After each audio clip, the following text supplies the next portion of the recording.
So what's good, TMG Fam? It's your boy Ellen. I'm back. I got crumbs on my face. Y'all let me know. I was just smashing some chips just then. You know what I mean?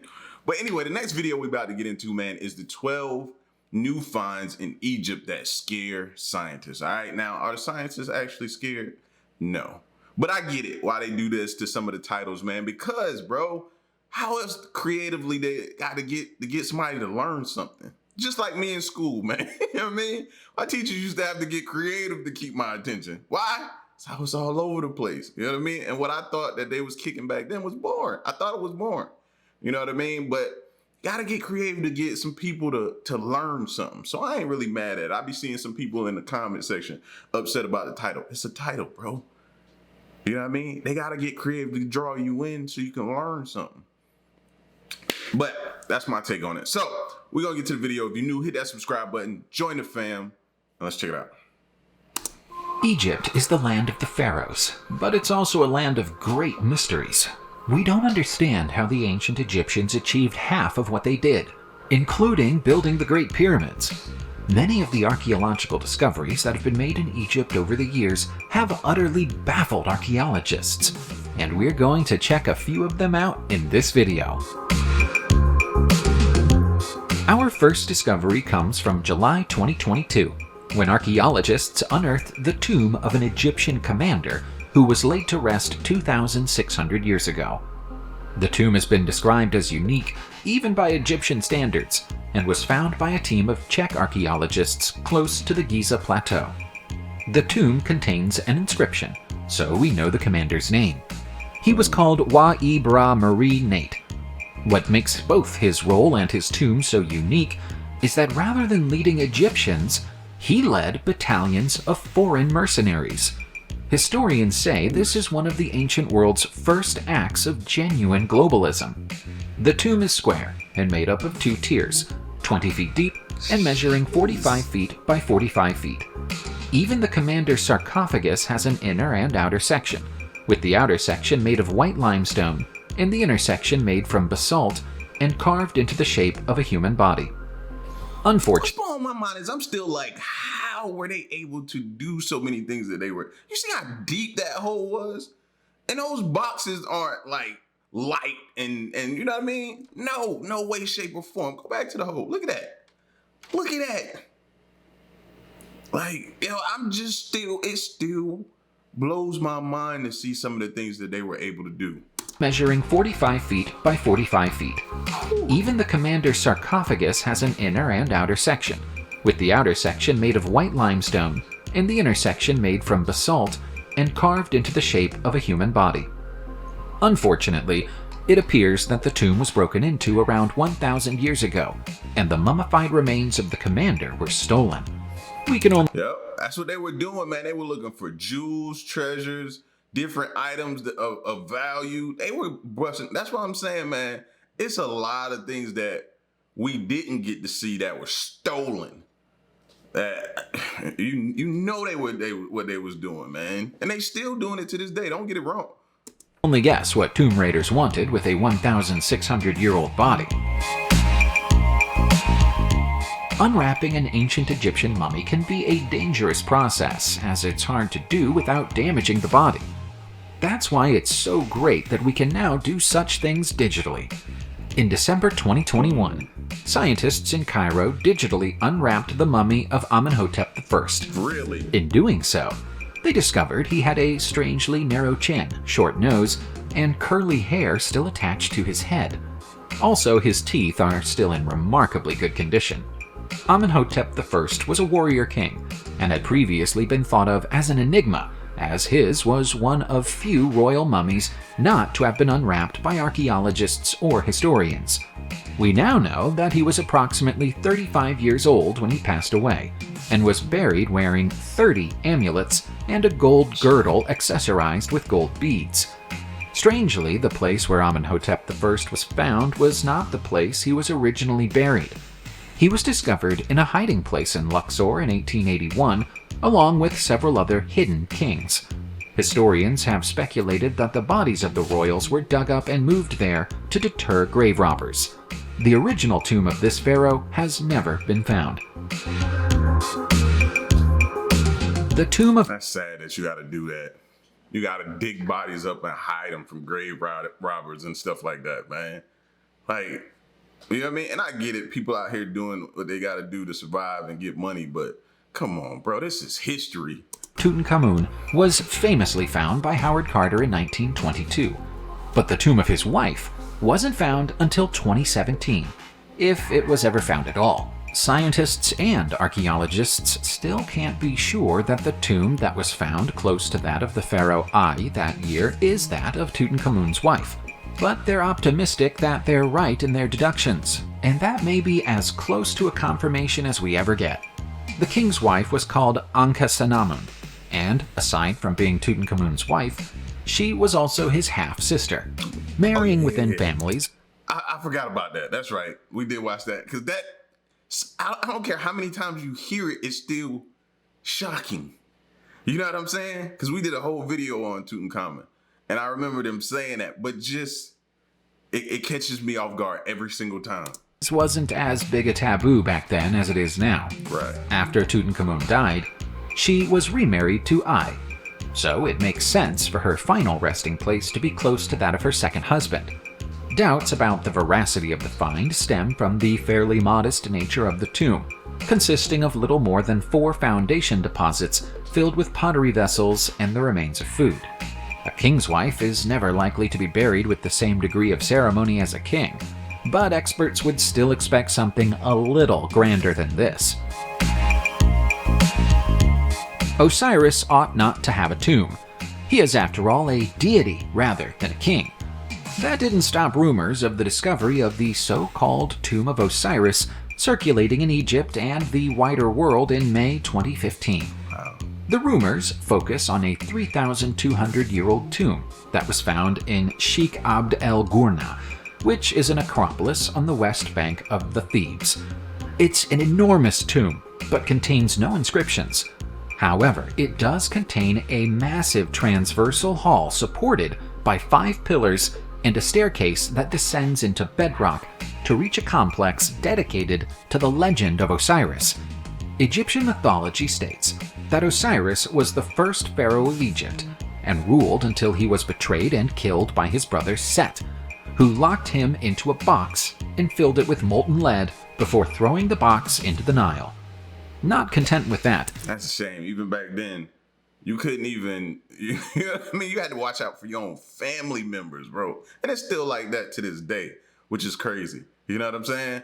But you had to pay attention and watch out for somebody wanting to overthrow or take over your throne or your position or something like that. Or, you know what I mean? That's crazy. Your own brother? That'll never, not get to me. With molten lead before throwing the box into the Nile. Not content with that, he reincarnated as a crocodile, tore the body into 14 pieces and spread them across Egypt.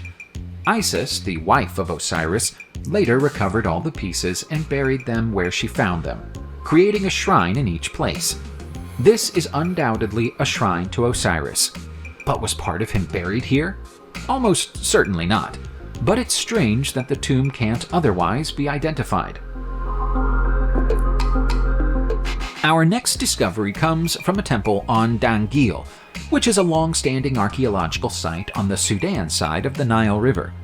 It's a 2,600-year-old statue of a Nubian king, inscribed with Egyptian hieroglyphics, and it was discovered in February 2018.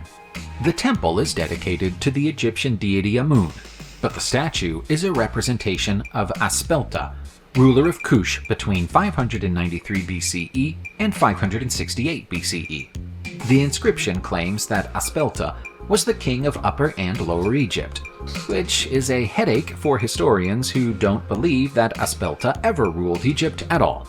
The accepted version of history is that Kush lost control of Egypt during the reign of Tanwetamani. He said the accepted version of history. Who deems it acceptable? That's what was making me laugh. My bad. The accepted version. Don't believe that Aspelta ever ruled Egypt at all. The accepted version of history is that Kush lost control of Egypt during the reign of Tanwetamani. Almost exactly 100 years before this inscription was made, the statue was discovered in pieces, with the head discovered first before the torso and fragments of other statues representing the Kushite kings Taharqa and Senkamaniskan. It's likely that the statue was once the centerpiece of a display within the temple, but unusually it depicts the king at only half his presumed size. This find doesn't prove that the official version of history is wrong, but it does pose some awkward questions. If you have a pet in your home today, it's probably a dog, a cat, or something smaller, like a hamster or a rabbit. 2,000 years ago, tastes were a little more exotic when it came to pets. Monkeys were especially popular, and were buried with great ceremony when they passed away, as we can see at this pet cemetery in Berenice, Libya.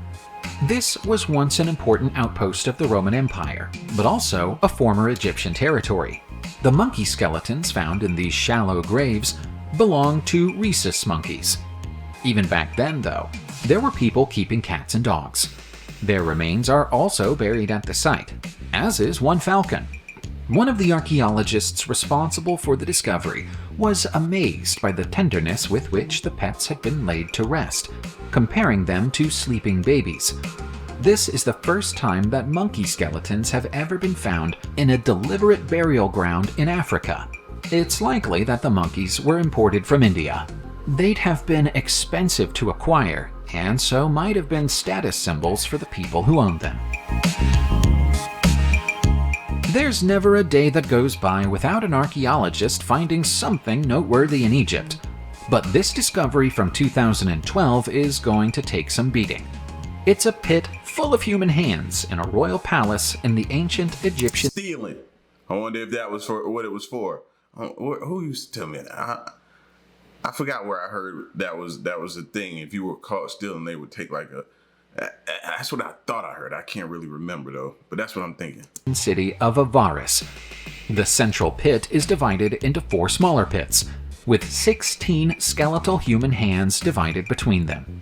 They've been there for about 3,600 years. Archaeologists briefly wondered why the hands ended up here, but then they noticed something important. There are no left hands in the collection.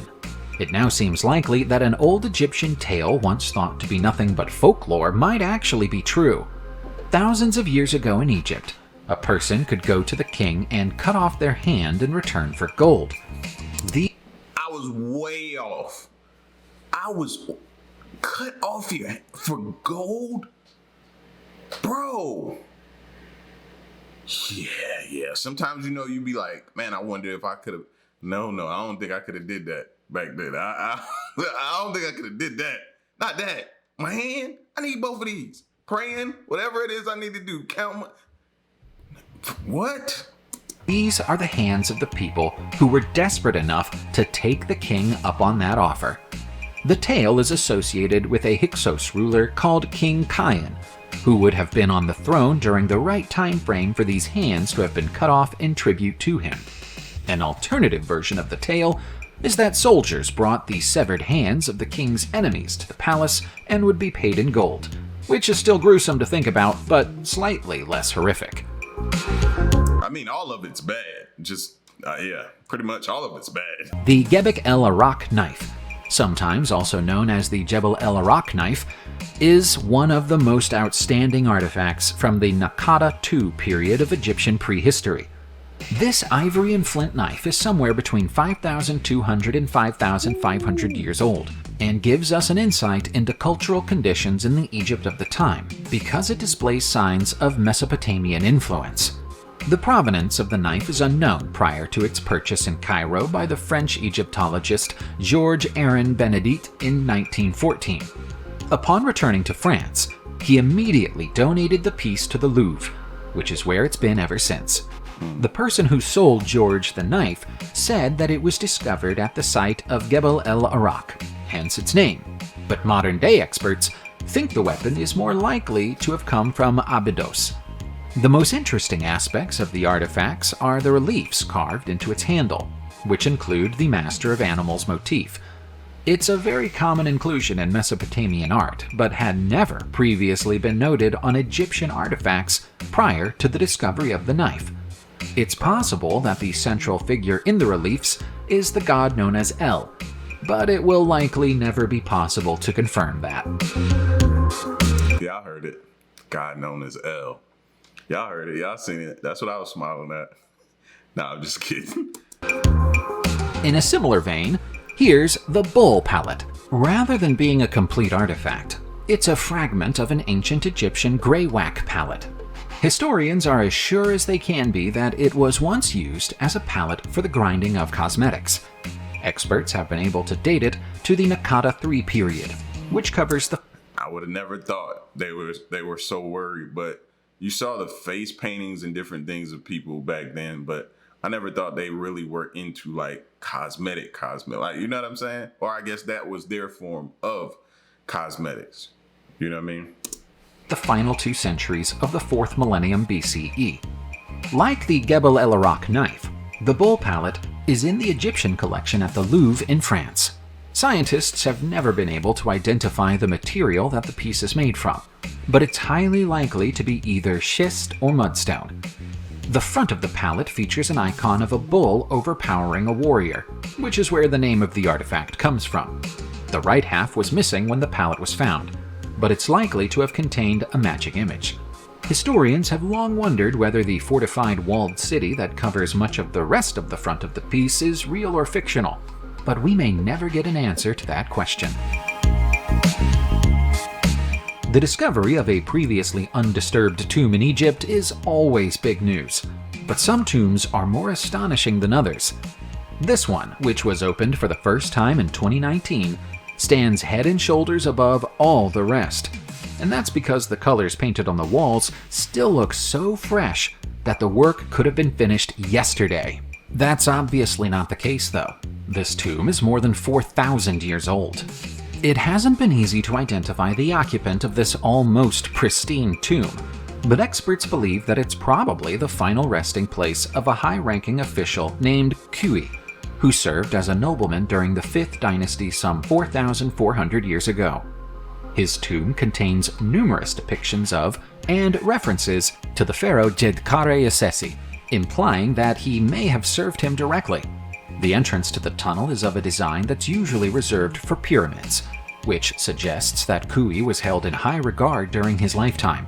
Djedkare-Isesi ruled for more than 40 years, but little is known about his reign, so archaeologists hope that this beautiful tomb might still have more information to reveal.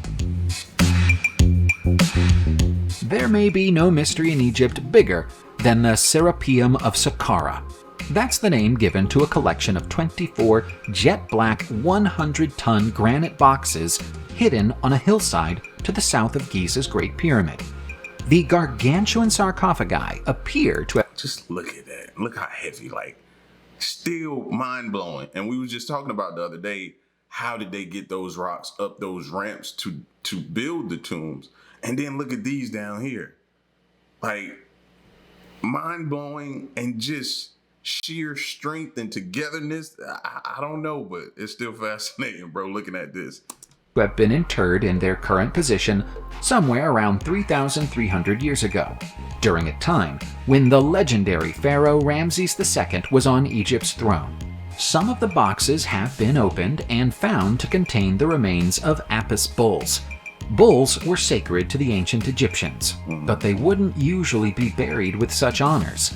One of the most controversial theories about their design and purpose is that they were used for fermentation, which would have generated sufficient stress within the sarcophagi to create a luminous glow inside the dark tunnels. In other words, they might have been a primitive but astonishing form of lighting. The majority of Egyptologists reject this idea out of hand, but they don't have any better explanations of their own. If the ancient Egyptians were capable of creating a lighting system from the gases of decaying bulls, they were even more astonishing than we thought they were at the start of this video. Subscribe to the channel and turn on notifications. Still mind-blowing how they got that in there, though. You know what I mean? It's my, but the craziest thing, what's the craziest thing for y'all in this video? For me, it's the hand. Them removing their hands for gold, or them bringing them their enemy's hands in exchange for gold or something like that. Like, it was crazy in those times. I know a lot of times we'd be like, yo, these days and times it's crazy out here. Think back at what they were going through and doing and having to deal with back then. Insane. Sorry, bro, but I need both of these. You know what I'm saying? I need them. It's a lot of things I use them for. You know what I mean? But y'all get at me in the comment section. Let me know what you thought of this video, man. And stick around and stay tuned. The next one I'm going. Peace.